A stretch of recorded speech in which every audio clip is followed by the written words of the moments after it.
आपले सावडेकर साहेबांची ओळख करून बँक ऑफ इंडियाचे लीड बँक मॅनेजर आहेत ते कोल्हापूर जिल्हा.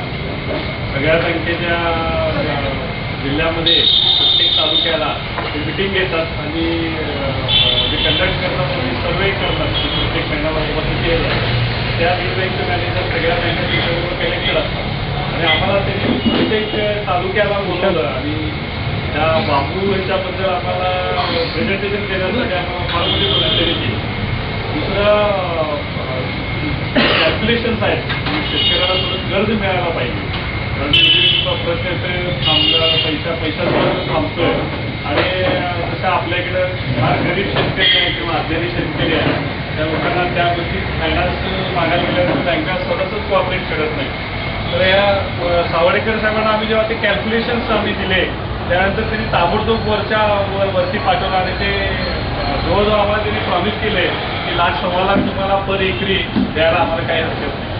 आता असेल की आपण ओढ्याकडचा बांबू आहे तो इतका भरीव स्वरूपात कधी येत नाही, तर त्याने हा जो भरीव स्वरूपात बांबू बेसिकली निर्माण केला आहे त्यांची याच्यामागची कल्पना अशी आहे की हा बांबू सगळ्याच पद्धतीने उपयोगाचा आहे, परंतु त्यातही जर उपयोग नाही झाला तर शेवटी जर आपण बघ्याच म्हणून जर हा कारखान्याला दिलो तरी आपल्याला 1500 ते 2000 रुपये जर टनानं जर याचं हे दर धरला तर एकरी 40 ते 50 टन आपल्याला ॲव्हरेज मिळेल आणि ते तिसऱ्या वर्षापासून आपल्याला उत्पन्न चालू होते. आणि जर 40 टन जर आपण सरासरी ॲव्हरेज धरलं तर 2 रुपयानं जरी आज जळायला गेला, आता लाकूड 3 रुपयानं 4 रुपयानं जाते तर 80,000 रुपये आपल्याला एकरी याच्यापासून मिळतील. मिशनमध्ये त्यांनी स्वतःला झुकून दिलेलं त्यांचं ते डिवोशन बघून मला सुद्धा एक स्फूर्ती आली आणि हे जे मिशन या मुलांनी घेतले तर याचा प्रचार प्रसार किमान आपल्या जिल्ह्यापुरतं तरी आपण करावा. आणि ह्यामध्ये आपल्या जे अग्रणी जिल्हा प्रबंधक म्हणून माझं जे काही योगदान देता येईल त्यासाठी मी प्रयत्न केले, करतो आहे आणि ते पण करत राहील. आमचे जे तालुका लेवलचे मिटिंग असतात त्यामध्ये सगळ्या शाखेचे सगळ्या बँकांचे मॅनेजर हजर असतात. त्या मॅनेजरमध्ये पहिल्यांदा अवेअरनेस करावा, त्याची सिरियसनेस काय आहे, याचं महत्त्व काय आहे हे पटवून द्यावं. यासाठी म्हणून मी यांना प्रत्येक मिटिंगला घेऊन आलो आणि कोल्हापूर जिल्ह्यातल्या सगळ्या मिटिंग यांनी माझ्याबरोबर अटेंड केल्या आणि सगळ्यांना डिटेल पहिल्या मिटिंगला जे त्यांनी ज्या उत्साहानं सांगितलं त्याच उत्साहानं शेवटच्या मिटिंगमध्ये सुद्धा त्यांनी सांगितलं. त्याच्यामध्ये त्यांनी आपल्या मित्रांना नाव विसरलं सुरेश पाटील यांचं सुद्धा बरंच योगदान आहे आणि ते संपूर्ण डेमॉन्स्ट्रेशन CD लावून दाखवणं, माहिती देणं, न करता प्रश्न विचारलेले उत्तरं देणं, त्यानंतर त्यांचं पॉम्पलेट, त्याचं इकॉनॉमिक्स हे सगळ्या बँकर्सने त्यांनी देऊन म्हणजे अतिशय चांगलं काम केलेलं आहे. आणि त्या याच्यामध्ये आम्ही सुद्धा हे बांबू लागवडीसाठी कोल्हापूर जिल्ह्यासाठी एरिया बेस्ड स्कीम म्हणून करायची असते तयार, ते आम्ही तयार केलेली आहे. आपल्या एरियाच्या दृष्टीनं एकरी आम्ही साधारणपणे ₹1,00,000 कर्ज पुरवठा करायचा असं रेकमेंड केलेलं आहे. आमच्या वरच्या कार्यालयाचं मंजुरी आल्यानंतर ती संपूर्ण कोल्हापूर जिल्ह्यात वाटली जाईल आणि त्या प्रमाणात तुम्हाला कर्ज पुरवठा केला जाईल. त्याच्यामध्ये आम्ही जमिनीची कॉस्ट काय धरलेली नाही. 2 वर्ष रिपेमेंट मॉरेटोरियम असेल त्याच्यामध्ये रिपेमेंट काय असणार नाही. 2 वर्ष संपूर्ण खर्चच असणार आहे. 3ऱ्या वर्षापासून उत्पन्न सुरू होईल, त्यामुळे 3ऱ्या वर्षापासून 7 वर्षापर्यंत आम्ही रिपेमेंट ठेवलेलं आहे. त्यामुळे तसं अजिबात कुठलाही बर्डन न होता आरामातपणे हे होईल. याच्यामध्ये मुख्य मी झोकून देण्याचं कारण म्हणजे पर्यावरणाचं जे काय काम होणार आहे हे बांबू लागवडीपासून किंवा आपली जी जमीन आहे ती लागवडीखाली येणार आणि त्यामुळे जे काय राष्ट्रीय उत्पन्न वाढेल.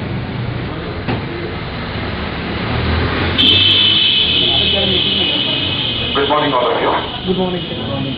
It's nice to see, so many people are interested in bamboo. A lot of people had their work and then they have to go back now.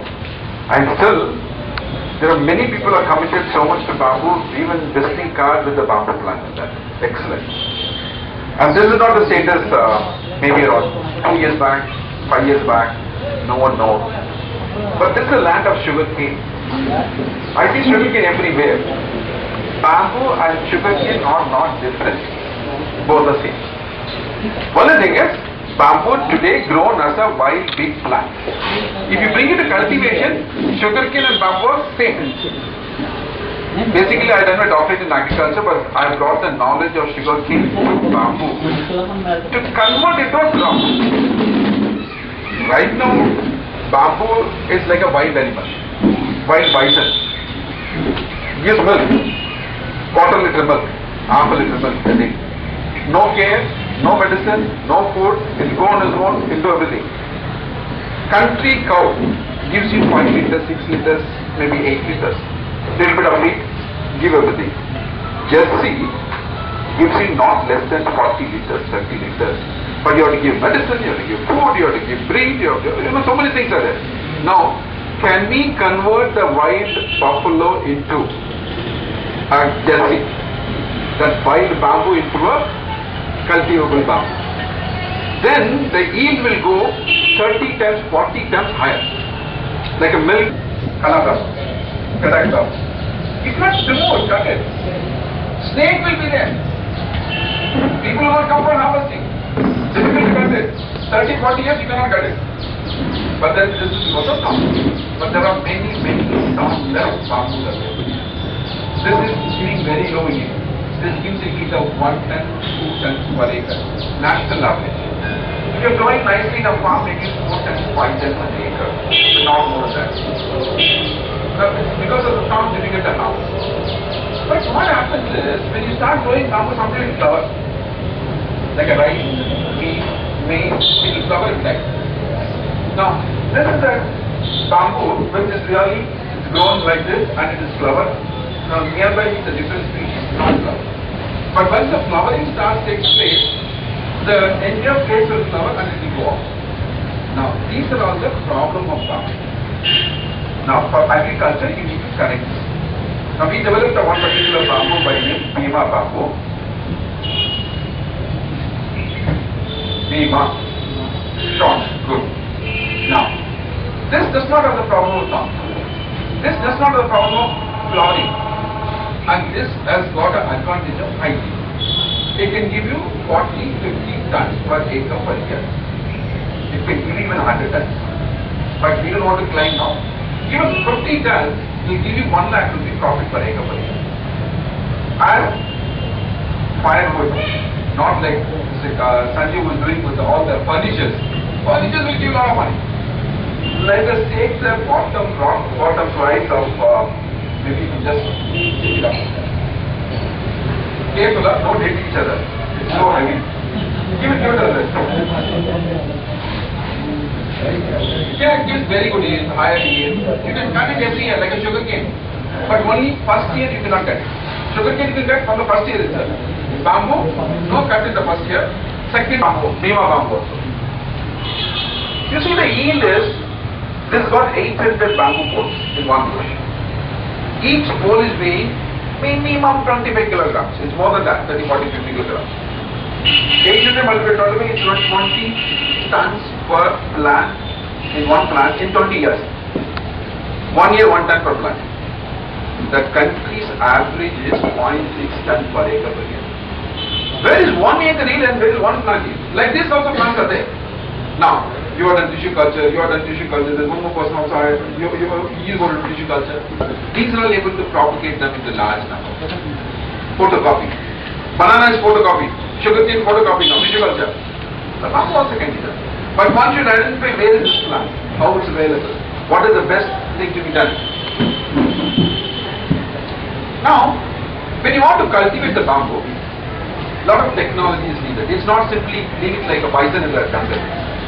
Give them the right food, right time you give it, and the land, barren land, salt affected land, like what you said is a lot of fertilizer put, alkaline soil land.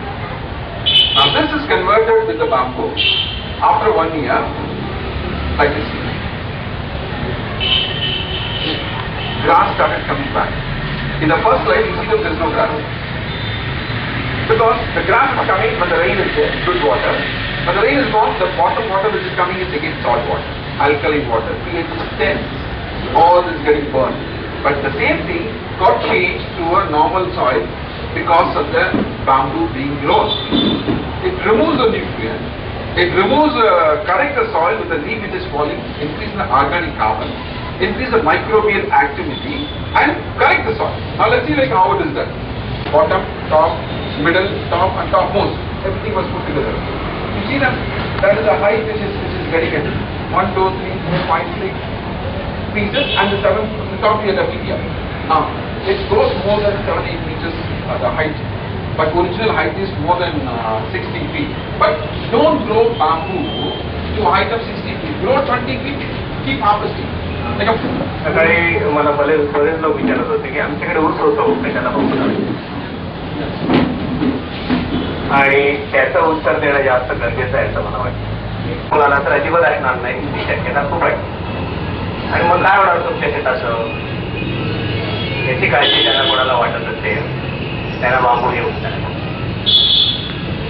माझा मुलगा तर आता करेल की नाही शंका आहे आणि त्याचा मुलगा तर 100% करणार नाही हे जर आपल्याला माहिती असेल तर आपण आपलं शेत नाहीतर पडीक जमीन होईल.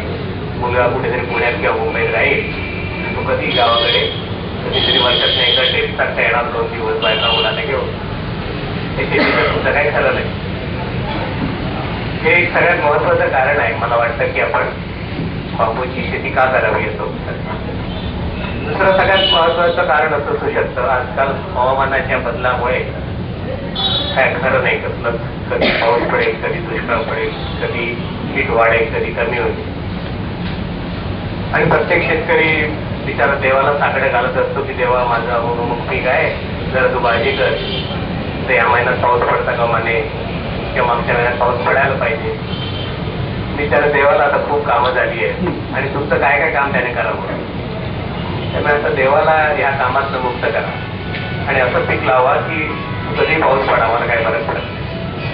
किती हीट वाढू दे किंवा कमी वाढू दे बोलू दे मला काही फरक पडत नाही. आणि हे आपल्याला आज उद्या परवा कधीतरी करायला लागेल. मला असं वाटतं की ही 2 कारणं पुरेशी आहेत की आपण बांबूची लागवड का करावी याचं उत्तर द्यायला.